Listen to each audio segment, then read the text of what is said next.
India முழுவதும் ஒரு பயணம். கன்னியாகுமரியின் கடற்கரையை ஒட்டிய ஒரு சிறிய வீட்டில் 26 வயதான அரவிந்த் என்ற இளைஞன் வாழ்ந்து வந்தான். அவன் வாழ்க்கையில் மிகவும் நேசித்தது பயணங்கள்.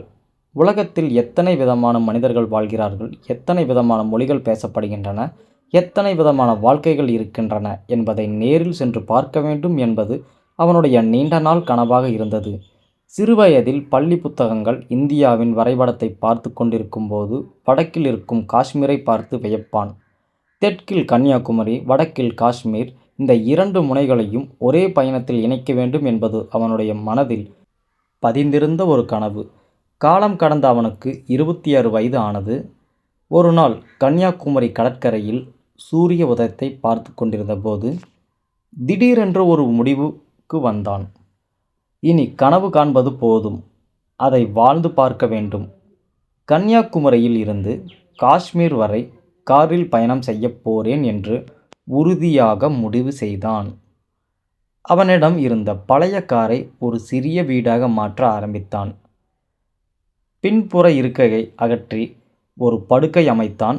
சிறிய சமையல் அடுப்பு, தண்ணீர் கேன், அவசர மருத்துவ பெட்டி, கருவிகள், மடிக்கக்கூடிய மேசை, மின்விளக்கு, துணிகள், உணவுப் பொருட்கள் என அனைத்தையும் காரில் வைத்தான்.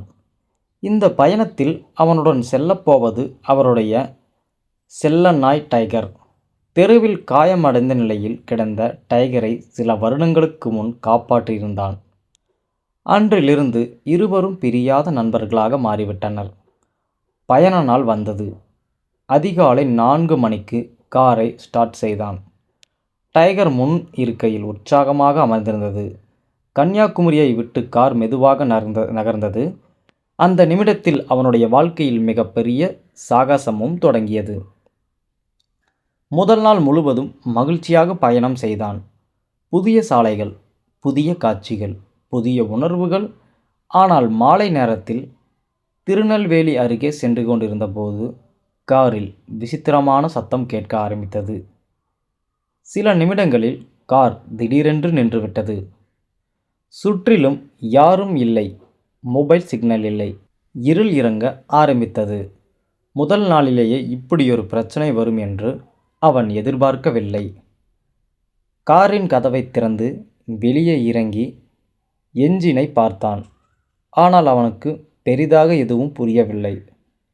அப்போது தொலைவில் ஒரு லாரி வந்து நின்றது. அதில் இருந்து இறங்கிய நடுத்தர வயது டிரைவர் ஒருவர் காரை பார்த்து சில நிமிடங்களில் பிரச்சனையை கண்டுபிடித்தார். ஒரு சிறிய ஒயர் துண்டிக்கப்பட்டிருந்தது. அதை சரி செய்து காரை மீண்டும் இயக்கி வைத்தார். அரவிந்த் பணம் கொடுக்க முயன்றான். ஆனால் அந்த மனிதர் சிரித்துக்கொண்டே, நாளை யாருக்காவது நீ உதவி பண்ணு, அதுதான் எனக்கு கொடுக்கிற பணம் என்று சொல்லிவிட்டு சென்றார். அந்த வார்த்தையை அரவிந்தன் மனதில் ஆழமான பதித்தான். பயணம் தொடர்ந்தது. தமிழ்நாட்டை கடந்து கேரளாவிற்குள் நுழைந்தான்.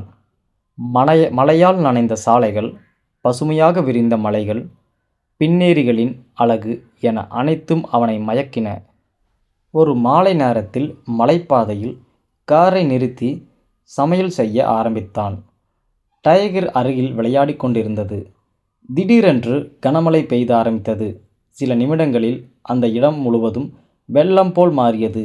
அவசரமாக காருக்குள் சென்று கதவுகளை மூடிக்கொண்டான். இரவு முழுவதும் மழை பெய்தது. காரின் மேல் மழைத்துளிகள் விழும் சத்தத்தை கேட்டபடி அவன் தூங்காமல் இருந்தான்.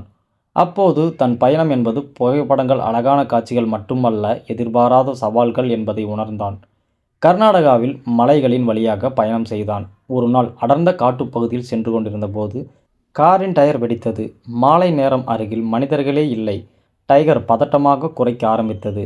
இருள் அதிகரித்து கொண்டிருந்தது. டயரை மாற்ற முயன்றான். ஆனால் மழையால் மணல் சகதியாக இருந்ததால் வேலை செய்ய முடியவில்லை. 2 மணி நேரம் போராடிய பிறகுதான் டயரை மாற்ற முடிந்தது. அன்றைய இரவு முழுவதும் உடல் வலியுடன் காரில் படுத்திருந்தான். ஆனால் மறுநாள் காலை சூரிய ஒளியை பார்த்ததும்போது அந்த கஷ்டத்தை எல்லாம் மறந்து போனது. மகாராஷ்டிராவை அடைந்தபோது மற்றொரு சோதனை காத்திருந்தது. அவன் சேமித்து வைத்திருந்த பணம் எதிர்பார்த்ததை விட வேகமாக குறைய ஆரம்பித்தது. பெட்ரோல், உணவு, பராமரிப்பு செலவுகள் அனைத்தும் அதிகமாக இருந்தன. ஒரு கட்டத்தில் மீதமிருந்த பணத்தை பார்த்தபோது பயணம் பாதியே முடிந்துவிடுமோ என்று பயம் ஏற்பட்டது. சில நாட்கள் மிகவும் சிக்கனமாக வாழ்ந்தான். காரிலேயே சமைத்து சாப்பிட்டான். தேவையற்ற செலவுகளை முழுவதும் தவிர்த்தான். சில நேரங்களில் ஒரு வேளை உணவு மட்டுமே சாப்பிட்டான். ஆனால் அவன் கனவை விட்டு கொடுக்க தயாராக இல்லை. ஒரு நாள் நள்ளிரவில் தேசிய நெடுஞ்சாலையில் காரில் தூங்கிக் கொண்டிருந்த போது சிலர் காரை சுற்றி நின்றனர்.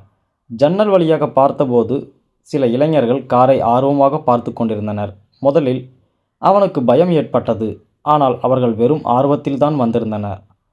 அவனுடைய பயணத்தை கேட்டதும் உணவு வாங்கி கொடுத்து வாழ்த்தி அனுப்பினர். அந்த இரவு மனிதர்களை பற்றிய அவனுடைய நம்பிக்கை மேலும் அதிகரித்தது. குஜராத்தை அடைந்தபோது வெள்ளை நிற உப்பு பாலைவனத்தை பார்த்து வியந்தான். ராஜஸ்தானில் கடுமையான வெயில் அவனை சோதித்தது. ஒரு நாள் மதியம் காரின் ஏர் கண்டிஷனர் வேலை செய்யாமல் போனது. வெளியே வெப்பநிலை 45 டிகிரிக்கு மேல் இருந்தது. உடல் முழுவதும் வியர்வை, குடிநீரும் குறைந்து கொண்டிருந்தது. அருகில் எங்கும் கடைகள் இல்லை. பல கிலோமீட்டர்கள் பயணம் செய்த பிறகுதான் ஒரு சிறிய கிராமம் கிடைத்தது. அங்கிருந்து மக்கள் அவனுக்கு குளிர்ந்த தண்ணீரும் உணவும் கொடுத்தனர். மொழி புரியவில்லை, ஆனால் அன்பு புரிந்தது. மத்திய பிரதேசத்தில் ஒரு இரவு காட்டுப்பகுதியில் தங்கியிருந்தான். நள்ளிரவு நேரத்தில் காருக்கு வெளியே விசித்திரமான சத்தம் கேட்டது.